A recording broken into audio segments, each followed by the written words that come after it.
America और Canada Bharat के दोस्त बनते हैं, उसके हिमायती बनते हैं और इस बात का दावा करते हैं कि वो भारत के जिगरी यार हैं। लेकिन अब सवाल यह उठता है कि क्या सच में भारत के असली और सच्चे दोस्त हैं कनाडा और अमेरिका? क्योंकि दोनों के चरित्र में दोहरा रवैया नजर आता है, दोगलापन नजर आता है और दोस्ती जैसा शब्द तो दिखता ही नहीं है। नमस्कार, मैं आपके साथ केके राणा, इंडिया 27 देख रहे हैं आप। अमेरिका और कनाडा के इस दोगलेपन और इस दोहरे चरित्र पर ही आज हम बात करेंगे। तमाम ऐसे तथ्य और सबूत आपके सामने हम रखेंगे जब कनाडा और अमेरिका दोनों का दोगलापन सामने आया है, जब दोनों ने दोस्ती का वादा करते करते दोस्ती को किनारे कर दिया और अपने फायदे के लिए भारत पर ही उंगली उठाना शुरू कर दिया। अब उसके लिए तो सबसे पहले यह वीडियो सुनिए। Two proud nations whose love of freedom secured our independence, bound by the same words in our Constitution. First three words, we the people.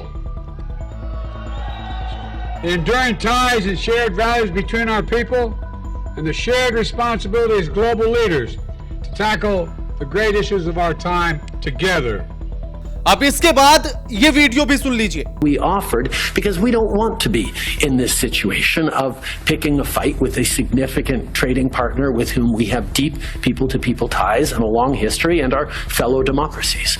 एक तरफ अमेरिका और दूसरी तरफ कनाडा इस बात का दावा कर रहे हैं कि भारत उनका सबसे अच्छा दोस्त है। दूसरी तरफ कनाडा यह भी कह रहा है कि हम भारत की अखंडता के लिए प्रतिबद्ध हैं। लेकिन अब इसी के साथ सवाल यह उठता है कि जो बातें, जो दावे वो कर रहे हैं, आखिर असल में उनमें सच्चाई कितनी है? आप ही बताइए कि आखिर अगर आपका कोई अच्छा दोस्त, जिगरी वाला यार होगा तो उसकी पहचान आप कैसे करेंगे?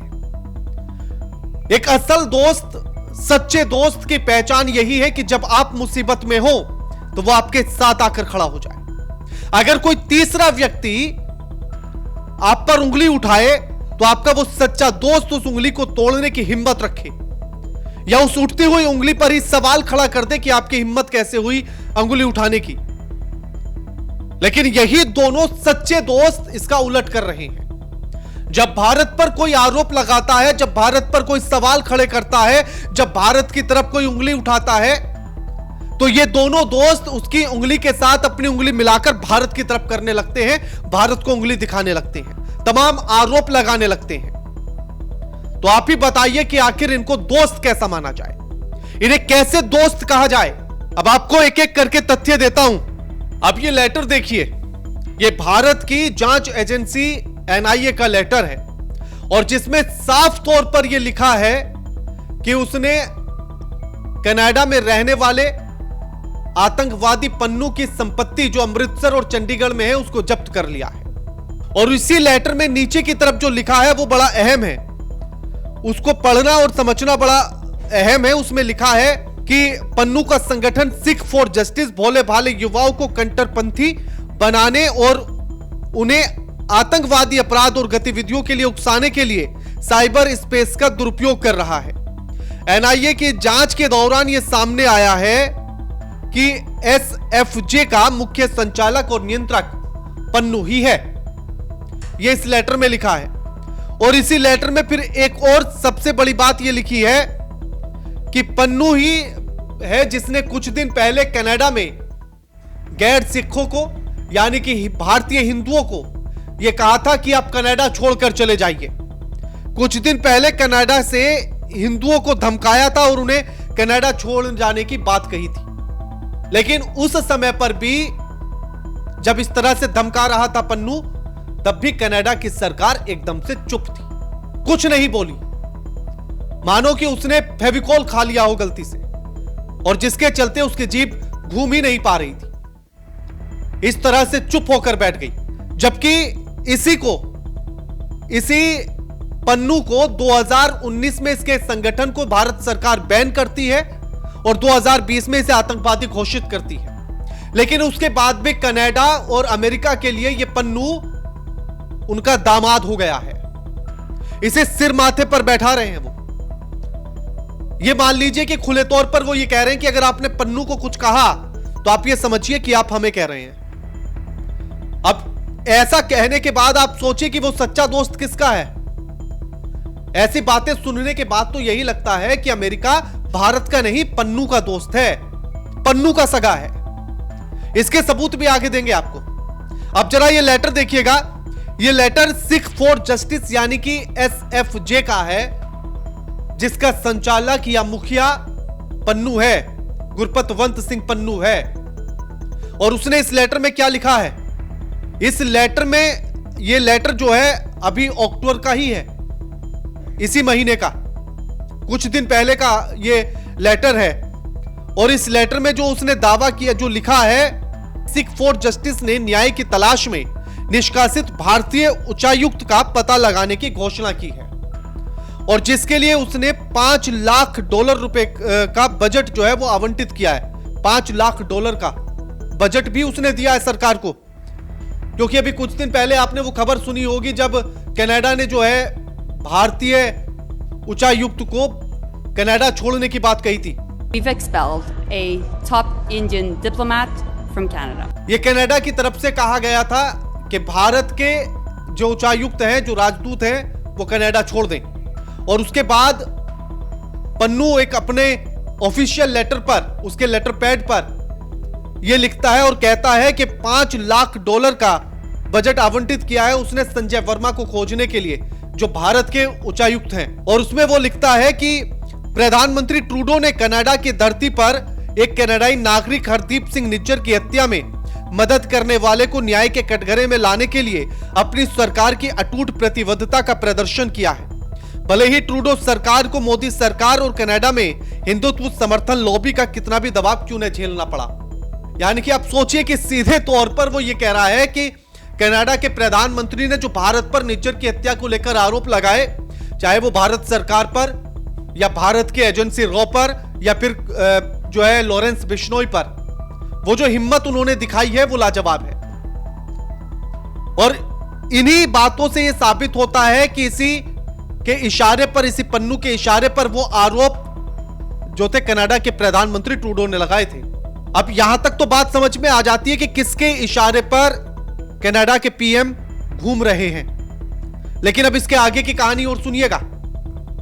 इसके आगे की कहानी और भी दिलचस्प है कि भारत के उच्चायुक्त को खोजने के लिए वो पैसा देता है, पैसा आवंटित करता है, और सरकारें जो है कनाडा की और अमेरिका की चुप रहती हैं।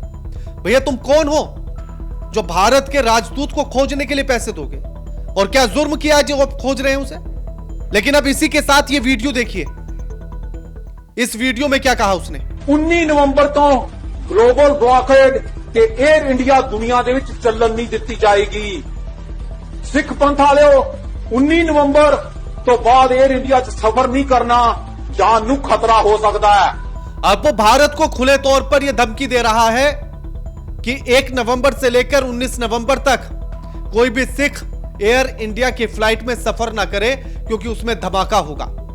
वो 1985 में जो एयरलाइंस में धमाका हुआ था उसकी बात कर रहा है कि जैसे तब हुआ था वैसे ही अब होगा। अब आप सोचिए कि इतनी बड़ी धमकी वो भारत को दे रहा है, भारत के लोगों को, भारत के एयरलाइंस को लेकर धमकी दे रहा है।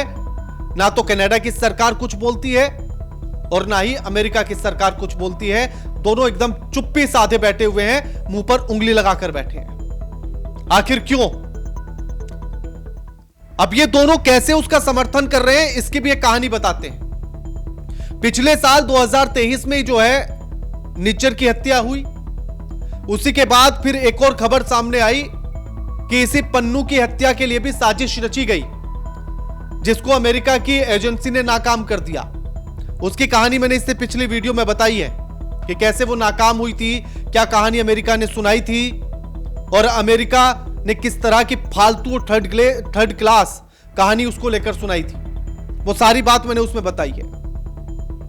अब आप सोचिए कि उसकी साजिश तो नाकाम हो गई हत्या की, लेकिन उसके बाद जो अमेरिका ने लिखा और जो अमेरिका ने कहा वो पढ़ने लायक है। सबसे पहले अमेरिका का एक अखबार फाइनेंशियल टाइम एक खबर छापता है पन्नू को लेकर, और उसमें जो वो लिखता है वो सबसे जरूरी है पढ़ना। उसमें वो लिखता है कि अमेरिकी धरती पर सिख अलगाववादी की हत्या की साजिश नाकाम करने के बाद अमेरिका ने भारत को चेतावनी दी है। यानी कि वो व्यक्ति जिसको भारत आतंकवादी कह रहा है, वो व्यक्ति जिसको बैन कर दिया जिसके संगठन को, और जो मोस्ट वांटेड की लिस्ट में है भारत के लिए, उसके लिए जो है अमेरिका भारत को चेतावनी दे रहा है। और जबकि वो ये जानता है, वो ये कह रहा है कि अलगाववादी की हत्या, सिख अलगाववादी यानी कि सिखों के अलगाव की कहानी, और उसके बाद भी उसका समर्थन। अब इसके बाद एक और मजेदार चीज देखिए, जिसके बाद असली कहानी का आपको पता लगेगा कि आखिर किस तरह से खुलकर पन्नू के समर्थन में अमेरिका है और कैसे चुप्पी साधे हुए हैं। तो आप सबसे पहले इस ट्वीट को देखिए। यह अमेरिका की ही एजेंसी FBI ने ट्वीट किया है। उसमें सबसे पहले लिखा कि न्याय विभाग ने न्यूयॉर्क शहर में अमेरिकी नागरिक की हत्या की नाकाम साजिश के संबंध में भारतीय सरकारी कर्मचारी के खिलाफ आरोप की घोषणा की, और उसके साथ एक लिंक भी दिया है जो अमेरिका के ही एक विभाग के द्वारा पूरी डिटेल इसमें छापी गई है। लेकिन उससे पहले ये जो आप ट्वीट देख रहे हैं, इसमें और क्या लिखा है वो देखिए। प्रतिवादी, एक भारतीय सरकारी कर्मचारी ने कथित तौर पर एक आपराधिक सहयोगी के साथ मिलकर साजिश रची और अपने प्रथम संशोधन अधिकारों का प्रयोग करने के लिए अमेरिकी धरती पर एक अमेरिकी नागरिक की हत्या करने का प्रयास किया। FBI अमेरिका में रहने वाले लोगों के खिलाफ अपने संवैधानिक रूप से संरक्षित अधिकारों का प्रयोग करने के लिए हिंसा या अन्य प्रतिशोध के कृत्यों को बर्दाश्त नहीं करेगा। उसने कहा कि अगर आप पन्नू पर उंगली उठाएंगे तो इस बात को बर्दाश्त अमेरिका नहीं करेगा कि आप अमेरिका की धरती पर अमेरिका के नागरिक को जो है उसके खिलाफ कोई साजिश रचे या उसे मारने की अगर हिमाकत करेंगे तो बुरा होगा। यह अमेरिका कह रहा है। हम अपने भागीदारों के साथ मिलकर काम करने के लिए प्रतिबद्ध हैं ताकि ऐसे विदेशी नागरिकों या अन्य लोगों का पता लगाया जा सके, उन्हें रोका जा सके और उन्हें जवाबदेह ठहराया जा सके जो अंतर्राष्ट्रीय दमन के ऐसे कृत्यों में शामिल होना चाहते हैं। FBI निदेशक क्रिस्टोफर रे, उसकी हत्या की साजिश की बात चली जिसके सारे दावे जो है वो खोखले निकले, उस पर भी FBI पर्सनल ट्वीट करता है और कहता है कि देखिए अगर अमेरिका के नागरिक पर अगर किसी ने उंगली उठाई, उसके खिलाफ कुछ किया तो फिर अमेरिका चुप नहीं बैठेगा। अब आप सोचिए कि कितना याराना झलक रहा है दोनों के बीच में, पन्नू के और अमेरिका के, जो इस हद तक जो है चला आ रहा है। वो इसी से सारी बातें जो है वो क्लियर हो जाती हैं कि कौन किसका कितना सगा है। और आप ये देखिए अब एक और ये जो जब पोस्ट किया गया एक्स पर, तो उस पर एक्स पर पोस्ट करते हुए साथ में एक लिंक भी दिया गया, जो लिंक है office of public affairs, US department of justice. इसने क्या लिखा है? इसने लिखा है कि justice department announce charge against Indian government employ in connection with foiled plot to US citizen in New York city. उसने सीधे तौर पर लिखा कि US का जस्टिस डिपार्टमेंट इस बात का को लेकर अनाउंस करता है और भारत के सरकारी अधिकारी के खिलाफ जो चार्ज लगाए हैं उसका कनेक्शन है न्यूयॉर्क सिटी में एक US सिटीजन के खिलाफ उसकी हत्या की साजिश रचना।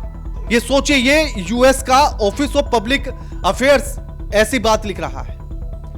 और जिस विकास यादव और निखिल गुप्ता को लेकर इन्होंने सारी कहानी रचकर सुनाई, उसमें कितना सच और कितना झूठ है उसके लिए आप मेरी पहली वीडियो देख लेना। लेकिन सोचिए कि उसका एक के बाद एक विभाग भारत के खिलाफ लिखने के लिए तैयार है, और इसी को लेकर फिर भारत में भी तमाम जो है सवाल उठने लगे कि आखिर अमेरिका का यह कहना एक के बाद एक कि अगर हमारे नागरिक के खिलाफ कुछ किया, चाहे वो आपके लिए आतंकवादी ही क्यों न हो, चाहे वो आपके लिए कितना भी खतरनाक क्यों न हो। ये देखिएगा NIA की ये वेबसाइट है, भारतीय जांच एजेंसी की, और जिसमें मोस्ट वांटेड की लिस्ट में ये आप देखेंगे तो गुरपतवंत सिंह पन्नू का उसमें मोस्ट वांटेड की लिस्ट में नाम है। अमेरिका का कहना है कि आपके लिए होगा मोस्ट वांटेड, हमारे लिए नहीं, हमारा तो नागरिक है।